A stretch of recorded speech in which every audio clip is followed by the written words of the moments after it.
Imagine walking into your backyard in late summer, the sun warm on your shoulders, and reaching up to gently pluck a fruit the size of a fist, rich, creamy, and sweet, a native treasure that few grocery stores ever carry. This isn't a tropical dream, it's American pawpaw, Asimina triloba, the largest native fruit in the United States, and it's one of the most underappreciated gems in the gardener's world. Pawpaw has been gaining attention lately, and rightly so. It's been shown to be incredibly nutritious, with some studies suggesting it packs up to 3 times the nutritional value of apples, especially in terms of antioxidants, healthy fats, and essential micronutrients. Yet you still might never find it in your local grocery store. As gardeners, we crave plants that reward us, not just with beauty, but with abundance, flavor, and seasonal joy. If you haven't yet met the pawpaw, I'm thrilled to introduce you. In this article, we'll dig deep into what makes pawpaw such a remarkable fruit, how to grow it successfully, and why it absolutely deserves a place in your home garden. Pawpaw is a small native tree that belongs to the custard apple family. Unlike common orchard fruit trees that originated in Europe or Asia, pawpaw is homegrown here in North America, thriving from the Gulf Coast up through the Midwest and into the Northeast. When ripe, the fruit has a soft, custard-like texture and a flavor many gardeners describe as a delightful blend of banana, mango, and melon, rich, sweet, and distinct. The fruit is typically green even when ripe, which is one reason grocers shy away from it. Customers often assume green means unripe. But for those of us in the garden world, that simple exotic taste is a revelation. You may have heard claims that pawpaws are like 3 times more nutritious than apples. What does that really mean? Let's break it down. Apples are often touted as a healthy snack, and they are. But pawpaws offer a different but complementary suite of nutrients. Higher in healthy fats. Unlike most fruits, pawpaw contains beneficial monounsaturated fats, which support heart health and help with nutrient absorption. This is rare in fruit and gives pawpaw a uniquely rich mouthfeel. Rich in antioxidants, pawpaws are loaded with compounds like vitamin C, carotenoids, and polyphenols. These antioxidants help your body fight oxidative stress and promote cellular health, a major reason gardeners call them a superfruit. More potassium and B vitamins. Pawpaw can actually contain higher levels of potassium and several B vitamins than apples, which, can really support energy metabolism and nervous system health. But, beyond the numbers, it's the whole food synergy that makes pawpaw so special. You're not just eating isolated vitamins, you're actually consuming a nutrient-dense package shaped by evolution to feed wildlife and humans alike. If you're reading this, you likely love growing things. Pawpaw is one of those incredibly rewarding native trees that, honestly, feels like a secret handshake among gardeners. But growing it well does require a little insider knowledge. Pawpaw trees thrive in moist, well-drained soil with some shade when young. In the wild, they often grow under the canopy of taller trees before reaching out for light. Here's what I've learned from my own grove. Soil slightly acidic to neutral is best, but pawpaws are forgiving. Sunlight, morning sun with afternoon shade mimics their natural habitat. In hotter climates, this can be key to preventing leaf scorch. Spacing. Give trees at least 10 to 15 feet between them. They'll form a lovely understory but still need room to spread. Pawpaws have delicate root systems, no deep digging or heavy root disturbance if you can avoid it. When planting, gently loosen the roots and plant at the same depth as the nursery pot. Keep them consistently moist their first few years.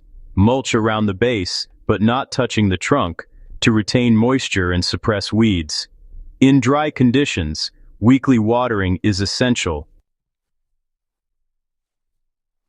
Here's a crucial tip. Pawpaws are not self-fertile. That means a single tree rarely produces abundant fruit on its own. The flowers are fascinating, maroon, almost prehistoric, but are mainly pollinated by beetles and flies, not bees. To maximize fruit set, plant at least 2 genetically different trees within 30 feet of each other. This is one of those situations where a little planning at the start leads to loads of fruit later. Once established, pawpaw trees are relatively low maintenance, but a few practices can take your harvest from good to great. Young trees benefit from light pruning to establish a strong central leader and scaffold branches. I like to prune in late winter when the tree is dormant. It helps shape the tree and improves airflow through the canopy. Avoid heavy pruning during the growing season as pawpaws can be sensitive. One of the things I love most is how resistant pawpaws are to serious pests and diseases.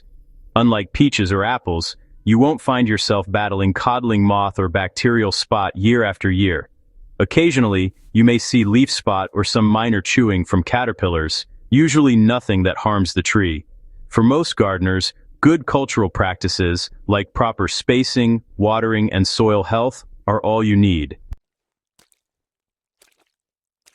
So, about 3 to 8 years after planting, depending on your conditions and the genetics of your tree, your pawpaw should start to bear fruit. You'll know the fruit is ready when it softens just a bit to the touch and the smell turns sweet and tropical, kind of like a ripe mango or banana. Unlike grapes or berries, pawpaws don't really cling to the tree. Honestly, a gentle twist is all it takes to pick them. Here's the part a lot of gardeners mention with a smile. Pawpaws bruise really easily. You want to treat them like, well, delicate gems. They just don't ship well, and that's exactly why you won't find them at the grocery store. Makes them a true treasure for anyone growing them at home. The first year you harvest several pounds, you'll feel both thrilled and, maybe a little overwhelmed. But once you taste that fruit, you'll be dreaming up new recipes in no time. Fresh slices are just heavenly by themselves, but pawpaws are also fantastic in smoothies and ice cream custards and puddings, muffins and quick breads, fruit leather, and even preserves or jams.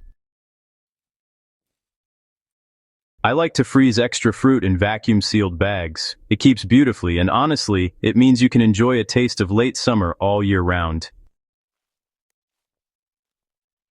Do pawpaws need fertilization? Well, light feeding in early spring with a balanced organic fertilizer helps young trees. Mature trees usually do fine with just compost and organic matter. Can pawpaws grow in containers? Yes, for several years.